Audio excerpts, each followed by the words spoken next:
Et si je te disais que même en étant étudiant, même avec un salaire d'alternant, tu peux investir dans l'immobilier? Est-ce que tu me crois?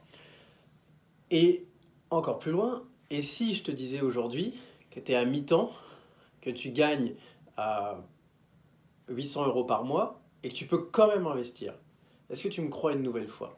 Alors, je vais te raconter au travers de cette vidéo ma propre histoire, mon premier investissement pour te montrer que c'est possible. On a beaucoup de personnes qui ont tendance à se dire j'ai des petits revenus, de toute façon, quoi qu'il arrive, ça sert à rien que j'aille voir la banque, ça sert à rien que je me forme en immobilier parce que je ne pourrais rien faire. C'est faux. C'est faux parce qu'en fait, aujourd'hui, si vous êtes dans cette phase de vous dire je ne peux rien faire, c'est sûr que vous ne ferez rien. Par contre, si vous vous dites il y a une possibilité que, et bien là, vous allez commencer à chercher des solutions, vous allez commencer à présenter des business plans aux banques, aux différents interlocuteurs que vous allez rencontrer. Et là, vous arrivez dans une phase où à partir du moment où vous faites quelque chose, que vous cherchez à mettre quelque chose en place, ben, il y a forcément une probabilité que ça réussisse. Je ne suis pas là pour vous dire c'est facile, c'est simple, et bah vas-y, hein, t'es à mi-temps, t'es étudiant, tu gagnes moins de 1000 euros par mois, mais c'est sûr à 100% tu vas pouvoir investir dans l'immobilier. Non, bien évidemment, il y a des stratégies à mettre en place. Bien évidemment, il faut que tu te formes avant ça pour apprendre ce que tu vas mettre en place par la suite. Parce que la base de la nature humaine, c'est quoi? La base de la nature humaine, c'est il y a du danger, je le fais pas. Ou mes proches me disent tu devrais pas faire ça, c'est une connerie, je le fais pas. C'est ce qui fait que année après année, l'espèce humaine continue de se développer parce que justement, le fait d'avoir peur, le fait de chercher à se sécuriser, c'est ce qui évite de se mettre en danger. Mais à un moment, la question qu'il faut se poser, c'est est-ce que le danger, il est vital? Et là, dans ce cas-là, il faut surtout pas le faire. Ou est-ce que le danger, c'est parce que les autres ont peur pour moi et eux-mêmes n'osent pas y aller? À partir du moment où tu as répondu à cette question-là et que tu es convaincu que justement tu peux faire quelque chose, que tu es convaincu que tu peux réussir, fais-le. Fais-le et va beaucoup plus loin que là où les autres se sont arrêtés. Comme je te le disais, le but c'est de te donner un exemple concret. Et pour te donner un exemple concret, il n'y a rien de mieux, c'est de te parler de ma propre situation. J'ai moi-même, pendant mes études, acheté mon premier bien immobilier. Et j'étais étudiant, comme je viens de te le dire. Et pourtant, j'ai pu mettre un projet en place. Alors oui, j'ai pas mis un projet à 1,5 million d'euros en place, mais j'ai quand même mis un projet. Et ce projet, comme tu l'as vu dans la vidéo d'hier, m'a rapporté 17 984 euros. Alors, est-ce que tu penses, en voyant ça, que j'aurais dû me priver de ce premier investissement? Est-ce que tu penses que j'aurais dû m'en priver? Aujourd'hui, ce qu'il faut savoir, c'est que si tu es étudiant ou si tu es à mi-temps, à partir du moment où ton employeur va te faire une attestation comme quoi il s'engage à t'embaucher ou que tu es à mi-temps mais en CDI ou que tu es en intérim mais que tu peux prouver que tu as un historique depuis de nombreuses années, la banque va te prêter dans la limite de 33%. C'est-à-dire que si on reprend l'exemple, si on prend mon exemple à l'époque, de quelqu'un qui gagne 900 euros par mois, tu as le droit à 33%, c'est-à-dire que tu as le droit à peu près 300 euros par mois. Aujourd'hui, il faut savoir que 300 euros par mois sur 25 ans, ça représente grosso modo une somme de 70 000 euros à emprunter.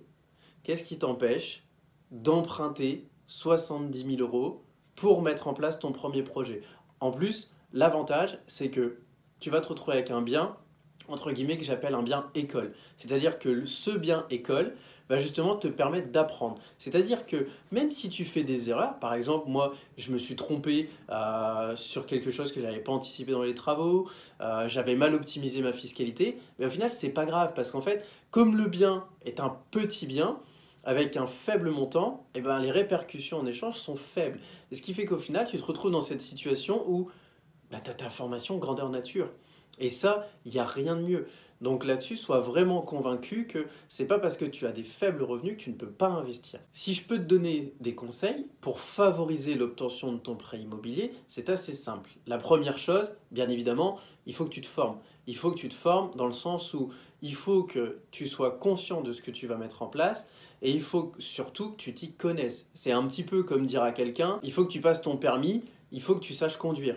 Mais si on t'a pas montré avant comment faire, tu peux pas conduire. On va t'apprendre quelque chose, tu vas l'inculquer et à partir de là, tu vas commencer à passer à l'action. C'est la même chose avec l'immobilier. Donc étape 1, tu te formes, tu implémentes et derrière, étape 2, tu passes à l'action. Tu passes à l'action pour justement être dans le concret et que cette réalité du terrain soit ta formation à grandeur nature.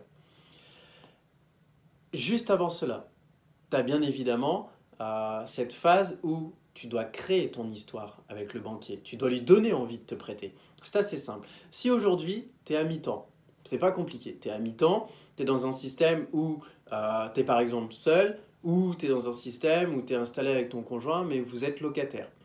Rien de plus simple que de dire à la banque qu'on va acheter un bien immobilier à X milliers d'euros et que derrière, on va se servir de ce bien immobilier pour y vivre. Alors, pareil, si tu es étudiant, c'est la même chose. C'est voilà, monsieur, moi actuellement je suis en études, je sais que je vais être embauché à la fin de mon bac plus 2, à la fin de mon bac plus 3, à la fin de mon bac plus 5, qui arrivera par exemple dans 6 mois. Ben justement, je veux en profiter pour mettre en place ma résidence principale. Et justement, être déjà prêt une fois que je serai rentré dans la vie active. Et surtout, je vais vous montrer une chose, c'est que le coût du fait d'acheter quelque chose à ce prix-là sera beaucoup moins cher que de me loger. Et de toute façon, quoi qu'il arrive, je devrais me loger. Donc autant partir sur un achat. À partir de là, le banquier voit que tu es intelligent, voit que tu sais faire les choses et il peut te prêter. Maintenant, il reste un point important qui est ce point de la notion d'apport. Alors au niveau de la notion d'apport, il faut savoir que les conditions de crédit se sont resserrées dernièrement. Mais ce n'est pas parce qu'elles se sont resserrées qu'on arrive dans une situation où ça y est, tout est fermé et si je ne mets pas 15% sur la table, c'est mort. Non, à partir du moment où tu as une épargne de côté, à partir du moment où tu montres que tous les mois tu es capable de vivre sans être à découvert. Et aujourd'hui, 3 mois suffisent à la banque. Donc ne me dis pas que pendant 3 mois tu ne peux pas te concentrer pour ne pas être à découvert et pour ne pas acheter des conneries. La troisième chose, c'est que la banque, elle ne va pas forcément te demander de l'épargne. C'est-à-dire que la banque, elle peut dire, écoutez, vous êtes jeune, vous vous lancez dans la vie. Nous, on sait très bien que si vous nous faites confiance, on va travailler ensemble pendant de longues années. Donc en fait, on fait un effort. C'est-à-dire qu'on vous demande de financer uniquement les frais de garantie du prêt. Donc, en général, des frais de garantie pour ce montant-là, ça représente 1500 euros. Me dis pas que tu peux pas mettre 1500 euros de côté et que tu peux pas faire ça. Même si ça te met un an à raison de 150 euros par mois, tu peux le faire. Après, c'est pareil. Aujourd'hui, rien ne t'empêche d'emprunter ces 1500 euros et derrière de les rembourser par la suite. Tu vois, je te donne l'exemple. Si tu gagnes 17 000 euros sur ton investissement locatif, tu seras largement capable de rembourser les 1000 euros. Mais au moins, tu es passé à l'action. Et après, la dernière situation, ça peut être la situation où la banque, elle te dit, bah ouais, nous, on vous fait confiance. On est une banque comme ça, où on veut vous donner les cartes pour réussir. Et bien en fait, on vous demande juste 1 euro symbolique. Vous mettez 1 euro symbolique sur la table et vous pouvez le faire. Et c'est ce qui s'est passé. Par exemple, pour mon cas, le premier bien, j'ai dû mettre à peu près 1500, comme je le disais, sur la table. Par contre, le deuxième projet que j'ai fait, là, on m'a demandé juste 1 euro symbolique. Et ça, c'est le gros avantage, c'est qu'il faut que vous vous serviez finalement de votre situation qui, pour vous, peut vous paraître précaire ou peut vous paraître limite pour avoir un prêt, pour au final la retourner en avantage. Alors j'espère que ce partage vous a plu. Parce que justement, le but, c'est vraiment de vous montrer qu'il ne faut pas se limiter. Et qu'à partir du moment où on a la connaissance et qu'on est convaincu de ce qu'on fait, on peut réussir. Eh bien écoute, il ne me reste plus qu'à te souhaiter une très bonne journée, un très bon achat. Et si ça t'a plu, comme d'habitude, un partage, un like et surtout, abonne-toi pour voir la suite. À très bientôt. Ciao.